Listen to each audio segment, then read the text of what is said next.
Parcast, red de podcasters.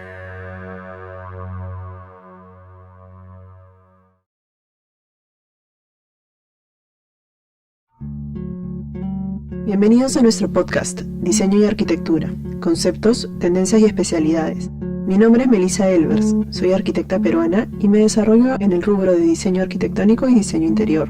En este espacio se busca profundizar y reflexionar en diversos temas del rubro a través de conversatorios y entrevistas con diferentes especialistas. Hoy nos acompaña María Paz Otero, representante de la empresa Sumac, quien es arquitecta especialista en construcción sustentable. Sumac es una empresa que brinda servicios en dirección de proyectos, consultorías en sustentabilidad, eficiencia energética e inversiones inmobiliarias en varios países de América. Los hemos invitado a conversar en esta ocasión sobre sustentabilidad, eficiencia energética y cómo obtener la certificación LEED contemplando estos dos conceptos. María Paz, bienvenida. Antes de comenzar, cuéntanos por favor un poquito más de Sumac. Hola Melissa, muchas gracias por invitarnos. Sumac es una empresa que inició operaciones en el año 2002 en Chicago y nos hemos expandido en varios países, sobre todo en América Latina.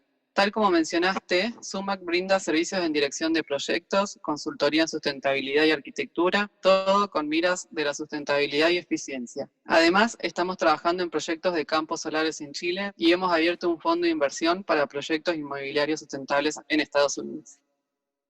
¿Cuál sería la diferencia entre sustentabilidad y sostenibilidad? Sostenibilidad hace referencia a sostener. Implica que alguien externo aparezca en escena y sostenga. Por eso lo sostenible. Por eso se dice que lo sostenible se halla en un ámbito externo. Un ejemplo de sostenible son las energías renovables, que nos ayudan a producir el recurso energético sin comprometer el medio ambiente de nuestras generaciones ni de las generaciones futuras. En cambio, el término sustentable corresponde a todo lo que tiene que ver con el mantenimiento del sistema. Este tipo de desarrollo no precisa una intervención humana o exterior, ya que sus condiciones económicas, sociales o ambientales le permiten sostener de manera autónoma sin afectar los recursos. Entonces, siempre que dudes entre si una propuesta es sustentable o sostenible, piensa en que una se enfoca más en la intervención humana, mientras que la otra se inclina hacia una idea de autosuficiencia. ¿Y la certificación LEED, qué cosa vendría a ser? La certificación LEED es una de las certificaciones más reconocidas a nivel mundial para validar la sustentabilidad de distintos tipos de proyectos inmobiliarios. LEED son unas siglas que se crearon en Estados Unidos en el US Green Building Council, que significan líderes en energía y en el diseño del medio ambiente. Es una certificación que se originó en Estados Unidos, pero que hoy ya es reconocida a nivel mundial. Y el US Green Building Council es el Consejo de la Construcción Ecológica de Estados Unidos, que es una organización sin fines de lucro, ¿verdad? Claro, los honorarios cuando se realiza una certificación LEED, solo se tiene que pagar unos fees, que son para el US Green Building Council, que es en sí para los honorarios de la gente que realiza las correcciones de los créditos y nos otorga el nivel de certificación que obtengamos. Pero el consejo es sin fines de lucro. ¿Qué puntos son trabajados en la obtención de esta certificación? Depende de cada proyecto los puntos que se van a obtener. Trabajan en 7 categorías. La primera categoría es sitio sostenible, que es donde se aconseja la construcción en lugares urbanos. Buscan minimizar los impactos del edificio en el suelo y agua, reduciendo así la erosión, la contaminación lumínica, la reducción del efecto de isla de calor y reducción de la polución relacionada con la construcción. También promueve un transporte con bajo impacto. Otra categoría es la eficiencia del agua, donde se optimizan los consumos de agua en el interior y en el exterior.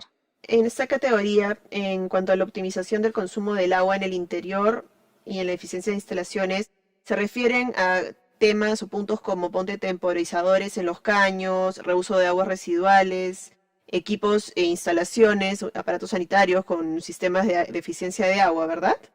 Se dividen como en 2 grandes categorías, que vendría a ser la del interior y el exterior. En el interior, las estrategias que plantea LEED, una es, como decías, los artefactos sanitarios, como ser griferías, inodoros y mijitorios con bajo consumo de agua, y las griferías tienen estos aireadores que vos comentabas. Además de aireadores, pueden venir griferías que tienen como que se cortan en cierta cantidad de segundos. Y después, en cuanto a los migitorios e inodoros, tenemos justamente migitorios e inodoros secos también, ahora que están en el mercado, y ellos no consumen ningún tipo de agua. Están buenos, pero todavía hay un cambio cultural importante que tenemos que hacer para aceptarlos, imagínate. Y Bastante. dentro del agua, del consumo interior, también, como decías vos, la reutilización de aguas grises, y en el exterior, plantas nativas y autóctonas con bajo consumo de agua y una eficiencia en el riego. La siguiente categoría, entonces, Energía y atmósfera promueve un diseño y construcción energéticamente eficientes, o sea, instalaciones térmicas y lumínicas eficientes, monitorización, utilización de energías renovables, entre otras. me imagino que uno de los puntos es que el diseño sea considerando sistemas pasivos de aclimatación, tales como son la orientación de la edificación, ¿verdad? Para trabajar con el asolamiento y reducir la aclimatación artificial, ¿verdad? En la edificación. Claro, eso está relacionado con la calidad del ambiente interior, que sería otro de los puntos que promueve el ID, porque se basa en que en el interior de los espacios haya una buena calidad. Y la calidad del aire depende de la radiación solar y de la envolvente. Entonces, justo están relacionados estos dos, porque antes de cuando haces como el anteproyecto del diseño, se tiene que considerar la envolvente del edificio y la incidencia solar que va a tener el ambiente. Eso hace que se ahorren energía y además que tengas una buena calidad en el interior del aire. Mientras más eficiente sea la aislación que tenga la envolvente, ahorras en energía. La siguiente categoría que se trabaja en la certificación es la de materiales y recursos, que promueve la utilización de materiales sostenibles en su manufactura, transporte y utilización, así como la reducción de residuos y reciclaje. Esta reducción de reciclaje no es solo postconstrucción, no es solo después de la construcción cuando se ocupa el edificio, sino también durante la construcción. Se promueve que durante la construcción como mínimo un 75% de la obra en sí no vaya a rellenos sanitarios. Y en cuanto a los materiales también, para ser seleccionados tienen que previamente haber sido aprobados bajo algún tipo de certificación, ¿no? Bajo la misma certificación LEED. Sí, si no se llegara a tener certificación, como ocurre en nuestros países, se trata de documentar. Nosotros lo que hacemos es documentar los materiales, por ejemplo, por decirte un porcelanato, que no tenga ningún tipo de certificación de los que pide LEED. Se trata de documentar de dónde se extrajo la materia prima, dónde se produce y de dónde se traslada hacia la obra. Y generalmente esa documentación nos la dan los proveedores del material. Excelente. La siguiente categoría es calidad del ambiente interior, que en este apartado se valora la mejora de la calidad del aire interior, la utilización de la luz natural, la reducción del ruido y la calidad de las vistas exteriores. En este punto, en cuanto a la utilización de la luz natural, se conoce varios beneficios que trae la luz natural con respecto a la luz artificial. Tienen que ver con el efecto psicológico de repente del paso de la luz a lo largo del transcurso del día, el efecto físico que también la incidencia del espectro de rayos solares que tiene afecta a las personas. ¿Qué cosas que evalúa o qué cosas que toma en cuenta la certificación en este punto que lo hace importante? Es eso que acabas de decir vos, es lo más importante, pero a la vez viene de la mano con vistas hacia el exterior. Entonces, si uno tiene buen ingreso de luz natural, también va a tener vistas hacia el exterior. Entonces, como el humor del trabajador en la oficina mejora mucho más. No solo el humor, sino la eficiencia en el trabajo. Eso LEED tiene varios estudios hechos donde lo comprueban. La siguiente es situación y relaciones con la comunidad, donde se valora la implantación del edificio en lugares ya habitados, lejos de áreas sensibles medioambientales, cerca de infraestructuras existentes y zonas verdes. ¿Y el siguiente punto? El siguiente punto, y el último que nosotros también consideramos que es súper importante, es concientizar y educar a los usuarios y a los visitantes de los edificios. Porque esta es muy importante porque, por ejemplo, si uno, hoy que hablábamos de los artefactos sanitarios, si no se educa a la gente diciendo cómo lo tienen que usar, qué tienen que tirar, por ejemplo, en los inodoros, y el mantenimiento que le tienen que hacer, pueden llegar a reducir el consumo. Entonces, junto con todos estos edificios sustentables, es importante también educar a los usuarios y a la gente de mantenimiento. María Paz, ¿y a qué tipo de proyectos se puede aplicar esta certificación? Se pueden aplicar en todo tipo de proyectos y hasta proyectos existentes bajo distintos checklists según su tipología. De todas maneras, todos los distintos tipos de certificación se dividen en 4 grandes grupos. LEED, diseño y construcción, que son proyectos nuevos por construir, sea alquiler o venta, uso propio, proyectos educativos, proyectos corporativos, multifamiliares, etc. LEED de interiores, que son proyectos de interiores, de oficinas o retail, que es lo que generalmente se certifica LEED. LEED para proyectos existentes. Este checklist de tareas va más orientado a la administración y al mantenimiento del edificio. Y LEED para desarrollo de vecindarios o LEED de viviendas unifamiliares, que en Latinoamérica casi no hay certificaciones. Donde más se produce las certificaciones es en Estados Unidos. En el caso de LEED para edificios existentes, aparte del tema de mantenimiento, que me imagino que deben de tener consideraciones, ¿involucra también cambio en las instalaciones de los edificios? ¿Se realiza algún cambio estructural, de infraestructura e instalación? Generalmente no. Si llegara a ser un edificio muy antiguo, que esas instalaciones son como que ya están obsoletas, ahí sí se podrían recomendar algunos cambios, pero los grandes cambios que se producen son, por ejemplo, en luminarias y en mantenimiento, en toda la parte de productos de limpieza, se concientiza a los usuarios para que hagan distintos tipos de actividades sustentables, en el ahorro del agua, todo como mucho más ya lo existente y en lo que se puede intervenir. ¿Cuántos niveles de certificación hay y cuáles son estos? Existen 4 niveles de certificación: certificado, plata, oro y platino. SUMAC ha trabajado proyectos en todos los niveles de certificación, pero a lo último depende del cliente a cuál se quiera apuntar.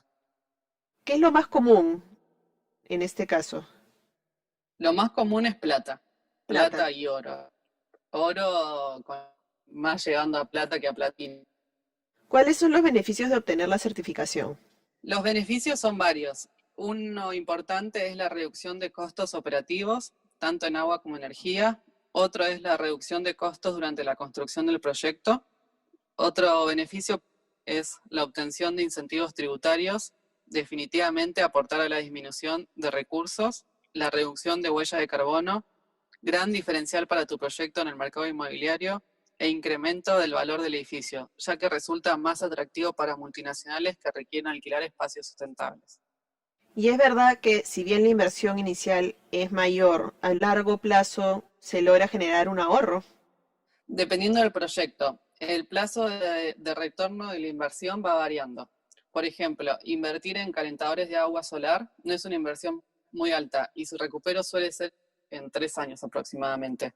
Pero si hablamos de energía fotovoltaica, el recupero sí suele ser mucho más largo. Esto de la recuperación basado en calentadores de aguas solares o de energía fotovoltaica, que se basa en la conversión de la energía del sol, ¿no? Para poder hacer funcionar los equipos, depende, me imagino, de la ubicación, ¿no? Porque hay lugares que tienen mejor asoleamiento que otros, entonces algunos lugares van a poder aprovechar mejor los sistemas y recuperar más rápido con respecto a otros, donde la incidencia solar pueda ser menor.